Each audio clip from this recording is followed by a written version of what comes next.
And lastly, book 6, which is not controversial at all, finally. A book that I believe stands the test of time, and it's kind of not that well known. It's not one of those popular science books that gets brought up a lot, but one that I thoroughly enjoyed nonetheless is Huzzah! And we are in frame for the first time on this type of YouTube channel. I'm new to this, but welcome to my channel. My name is David, and I am going to be talking about books, fantasy, fiction, nonfiction, and movies. I'm very excited about it. It gives me a passion, hobby to work on outside of my 9-to-5. If you enjoy the content today, please feel free to be my very first organic subscriber. That would mean the world to me. But today we're going to be talking about my top 6 nonfiction books of all time. There was no real criteria on this other than what I felt had the biggest impact on me in my life. Quick little story before jumping into my top books. I went to school for information sciences and technology. I studied technology and information systems and learned some basic coding and things of that nature. But I never really had a passion for reading all the way up through college. I didn't read a ton as a kid. I read The Outsiders. I read, some random fantasy novels here and there, but I never would consider it a passion. And then once college concluded and I no longer had that structure, I got my first 9-to-5 job. I was working in a cubicle. I picked up the first book on the list here, which is why it's on this list, and I highly recommend it.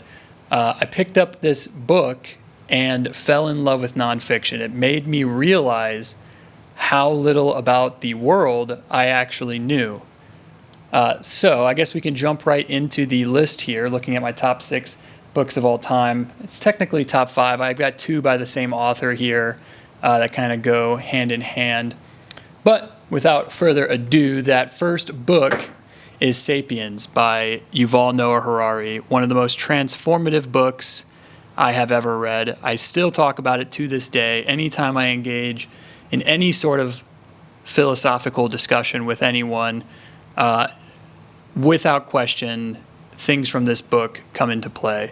I don't know how to describe it. It's got a lot of critiques. It's a popular science book, so it kind of covers the whole of human history in 400, 500, 600 pages.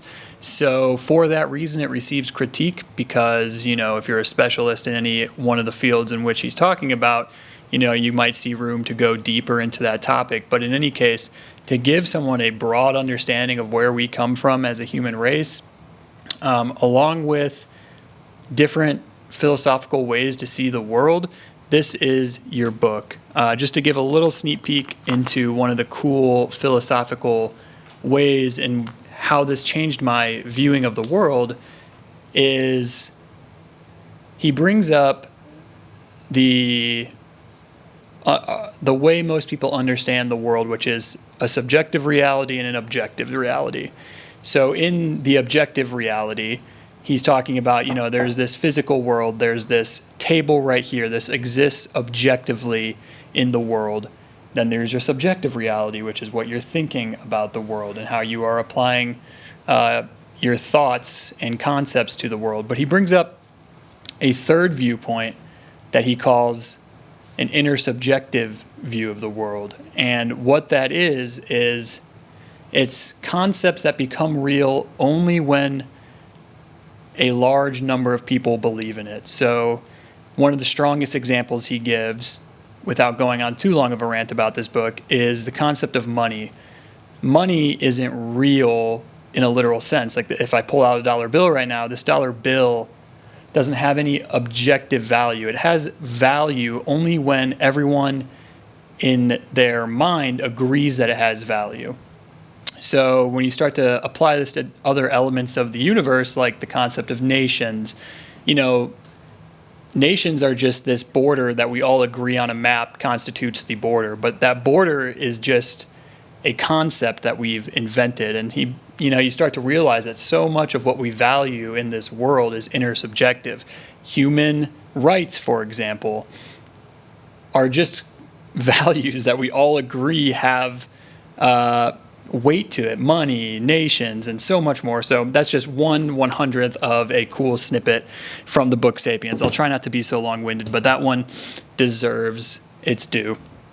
The second book on this list is Steven Pinker's Enlightenment Now. So ironically, this book and Sapiens, Yuval and Steven Pinker have been in debates because Steven Pinker has a very optimistic view of the world, whilst Yuval Noah Harari has, I don't know if pessimistic's the right word, but a very realistic view on suffering in the world and what's going on. So another popular science book that's kind of wide in nature in terms of the topics it's grappling with. But if you're interested in seeing how humans have improved the way we're living over time, this is a book for you. So, an example would be looking at mortality rates and child mortality rates over time, and just a great optimistic view of a lot of different topics, from climate change to war to farming, just so much interesting stuff in here. I'm trying to keep it apolitical for my first YouTube video, but highly recommend Steven Pinker's Enlightenment Now. The next book on my list for this, and this is in no particular order, but another book that changed my view of reality in a big way, is Range: Why Generalists Thrive in a Specialized World. So this book is awesome. If you are someone like myself who has a lot of hobbies, struggles day to day with some deep tasks, as if you struggle to commit to any given topic and you're kind of moving around in life a lot, this is a great book for you to read. It's called Why Generalists Thrive in a Specialized World, Range. And the premise of it is basically that exploring a lot of different things in this life is actually extremely beneficial, and there's science to back it. One of the conundrums he brings up in this book is how in America, we're shipped off to college, theoretically, if that's the path you choose, at 18 years old, and you're told to choose a path. I chose information sciences and technology because I played video games a lot growing up. It really was that simple of a decision for me. And he brings up how in other countries, that's not always the case. Sometimes, I believe the example is Ireland. Fact check me on that. Classes, and you don't choose your specialty until about 2 years into your college education. And they find greater happiness levels in those personnel because they actually took the time to explore a lot of periphery areas before deciding, oh, this is something I really want to do in life. So this isn't a book that's telling you it's okay to, stay on the fringes and just trying every hobby without committing to something forever. But if you are someone that has done that for a long time, when you finally do choose what you want to commit to, you'll pull all the elements from all those different things you've tried into that specific niche, and it'll improve it. It'll help you explore it even deeper. So just another amazing book. Okay, the next book to discuss on this list, 2 books actually, 2 for 1, is a controversial person.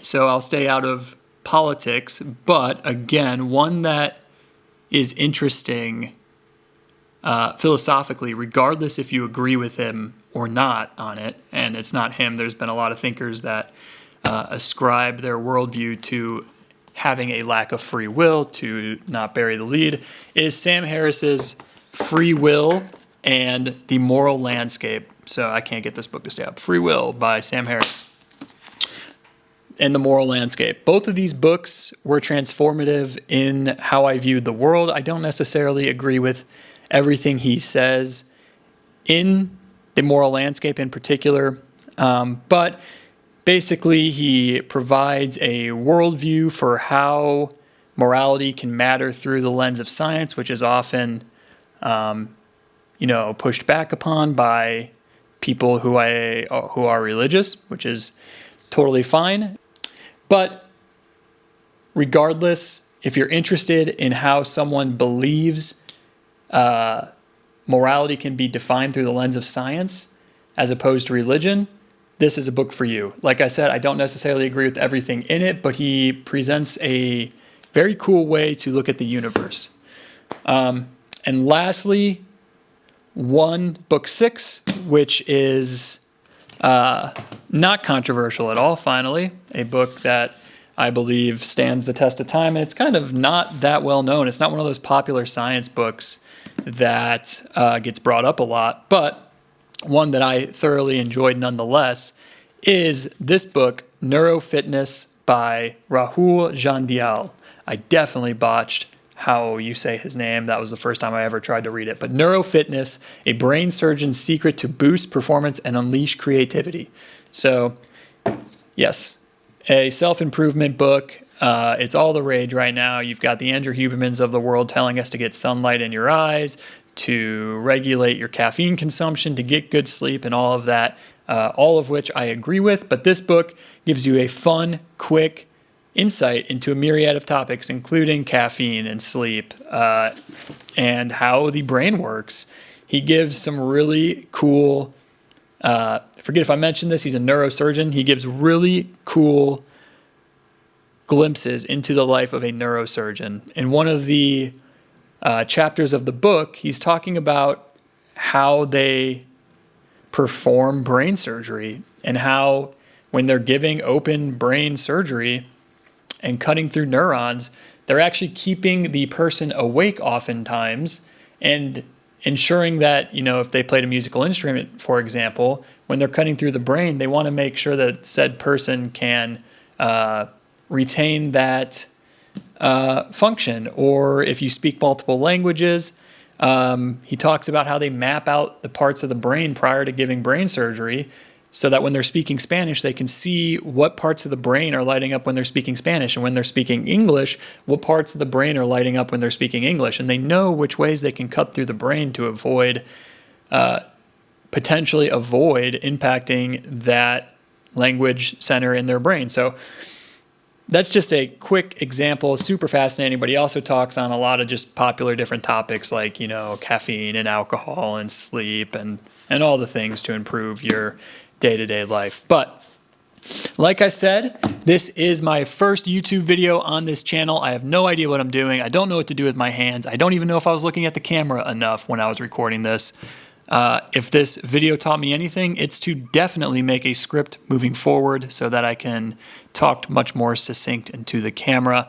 But like I said, if you've made it this far and you're watching this video, it would mean the world to me to hit that subscribe button so I can see my first organic subscriber come through via YouTube. I plan to, like I said, to talk about fantasy, fiction, nonfiction, and then the movies I'm watching week to week. I plan to upload at least once a week. So thank you so much for being here for my first video, and cheers.